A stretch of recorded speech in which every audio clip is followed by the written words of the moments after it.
दोस्तों नमस्कार। रज़ा ग्राफिया में आपका स्वागत है।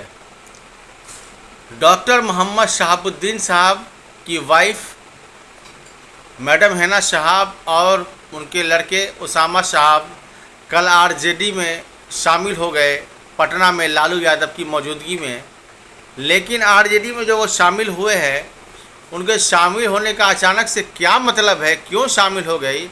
आखिर लालू प्रसाद यादव ने जो हैना साहब के पति को आत्मसम्मान से खिलवाड़ किया था, और हम सब के साहब चूँकि उनके पति थे लेकिन हम लोग के भी अभिभावक थे, उनके आत्मसम्मान से खिलवाड़ होने के बाद भी प्लस बिना कोई कुर्सी भी नहीं दिया गया, नहीं उनको राज्यसभा भेजा गया, न ही विधान परिषद भेजा गया, न उनके लड़के को विधान परिषद राज्यसभा भेजा गया, न ही वो सिवान में आके उनसे मुलाकात किए। फिर आखिर ऐसी वजह क्या हुई कि हैना साहब को पटना में जा कर के लालू राबड़ी देवी के आवास पर जा कर के और वहाँ पर उनको सदस्यता लेनी पड़ी? आखिर क्या था? लालू यादव ने कुछ डराया था, धमकाया था या कुछ और ऑफ़र दिया था? आखिर वजह क्या हुई?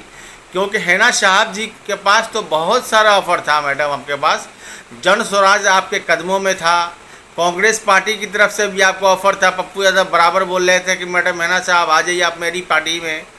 लोजपा राम विलास की तरफ से आपको ऑफ़र था।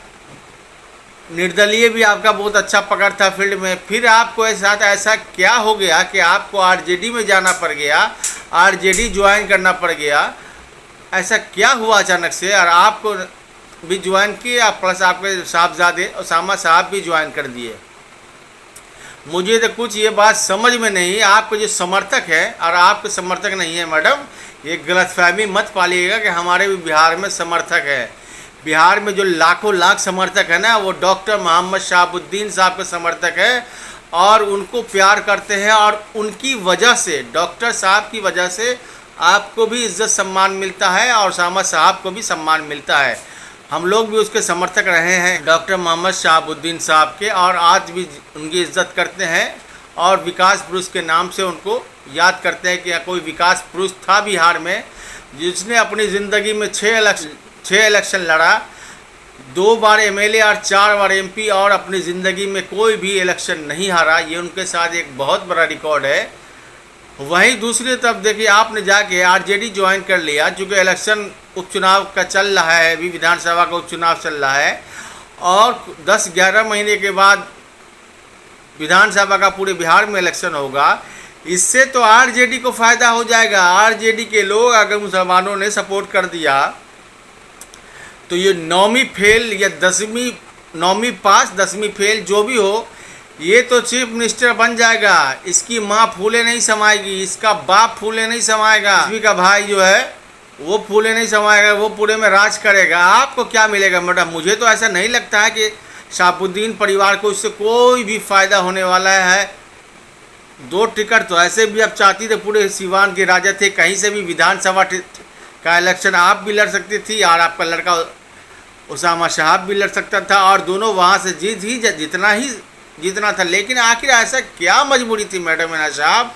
ये पूरे शहाबुद्दीन साहब के समर्थक पूछ रहे हैं कि आपके साथ ऐसी क्या मजबूरी हुई जो अचानक से आपने जाके दोबारा से आरजेडी को ज्वाइन कर लिया? वही आरजेडी के लोग जो डॉक्टर मोहम्मद शहाबुद्दीन की बदौलत ही आरजेडी पूरे बिहार में फैली फूली और राष्ट्रीय पार्टी तक बनी, इसमें हमारे साहब का योगदान था। लेकिन आपने साहब के सपनों को, उनको कुर्बानियों को याद नहीं किया। आखिर कुछ तो मजबूरी होगी मैडम हैना साहब। हम भी समझ सकते हैं कि राजनीति में ऐसी मजबूरी होती है बहुत जगह पर, लेकिन इशारा में आपको भी अपने समर्थकों को ये चीज़ बताना पड़ेगा।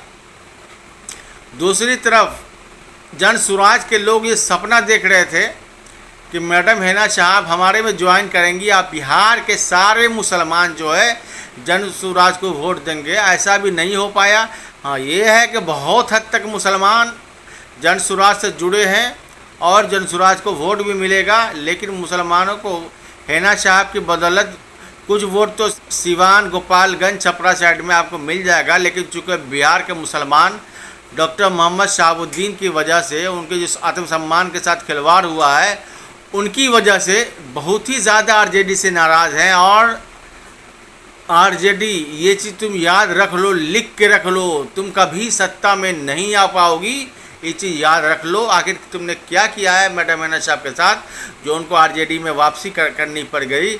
आखिर क्या, या कुछ आपने ख्वाब दिखाया, लोग राज्यसभा भेजेंगे, विधान परिषद भेजेंगे, बड़ा मंत्रालय मिलेगा, क्या आपने किया पता नहीं। लेकिन मैडम हैना साहब ने जो किया है, चूँकि हम लोग शहाबुद्दीन साहब के समर्थक है, इसलिए मैडम हैना साहब आपका मैं इज़्ज़त और सम्मान करता हूं और करता रहूंगा। लेकिन ये चीज़ जान लीजिए कि आरजेडी अब दोबारा से कभी भी सत्ता में आने वाली नहीं है। आरजेडी के अच्छे दिन लद गए हैं, क्योंकि आरजेडी के मुफाद परस्त लोग हैं। और मैडम याद रखिएगा, जिस दिन ये आरजेडी के लोग दोबारा से सत्ता में आ गए तो फिर से देख लीजिएगा आप लोगों को, फिर से ये लोग निकाल बाहर करेंगे पार्टी से, और या फिर नहीं भी निकालेंगे तो आत्मसम्मान नहीं देने वाले हैं, और न बिहार के किसी मुसलमानों को ये लोग आत्मसम्मान देने वाले हैं, क्योंकि ये लोग धोखेबाज लोग हैं। फिर से मुसलमानों को धोखा देंगे। देखिए 4 उपचुनाव हो रहा है ना बिहार में, 4 सीटों पर, कितने सीटों पर मुसलमानों को टिकट दिया? एक भी सीटों पर नहीं। चूँकि ये लोग धोखेबाज लोग हैं, आरजेडी के लोग मुसलमानों के आत्मसम्मान के साथ ये लोग समझौता करते हैं, और प्लस मुसलमानों को जब हिस्सेदारी की बात आती है, सियासी हिस्सेदारी को, तो पेट में दर्द हो जाता है इन लोगों को, बेशर्मों को। इन लोगों को सियासी हिस्सेदारी नहीं देनी आती है। सिर्फ ये लोग यादव समाज के लोग हैं, और यादव समाज को भी ये लोग हिस्सेदारी नहीं देते, बल्कि अपने घर वाले को, अपनी बेटी, अपना दामाद, अपना बहू, अपनी सब, मतलब घर के ही लोग सारे पूरे आरजेडी के लोग भरे पड़े रहे। अब बाकी जो है बिहार के मुसलमान जो है, जो आरजेडी को बहुत लाइक करते हैं, तेजस्वी भैया मत घबराना, वो लोग दरी बिछाते रहें, टेंट लगाते रहें, जलसों में आते रहें, नारे लगाते रहें, इसी चीज़ के लिए आरजेडी ने रखा है इन मुसलमानों को। तो मुसलमानों समझ जाओ, दोबारा से आरजेडी के लोग किसी के सगे हो ही नहीं सकते। तुम्हारे क्या सगे होंगे यार? जो डॉक्टर मोहम्मद शहाबुद्दीन साहब का जो आरजेडी नहीं हो पाया, वो हम जैसे या तुम जैसे मुसलमानों का आरजेडी हो जाएगा? क्या बात करते हो आप लोग? ये आरजेडी किसी का नहीं हो सकता, इसलिए आप लोग सावधान हो जाइए। बिहार में और भी कई पार्टियां हैं, जिस पर गौर कीजिए। जनसुराज पार्टी है, मजलिसे इत्तेहादुल मुस्लिमीन पार्टी है, कांग्रेस पार्टी है, लेफ्ट पार्टी, उन लोगों का कोई वोट देने पर विचार किया जा सकता है, लेकिन ये आरजेडी के वोट देने पर विचार नहीं किया जाएगा। यह असंभव सी चीज़ है, क्योंकि जिसने हमारे साहब का सम्मान नहीं किया है, हम लोग उनका सम्मान कतई नहीं करेंगे। जय हिंद।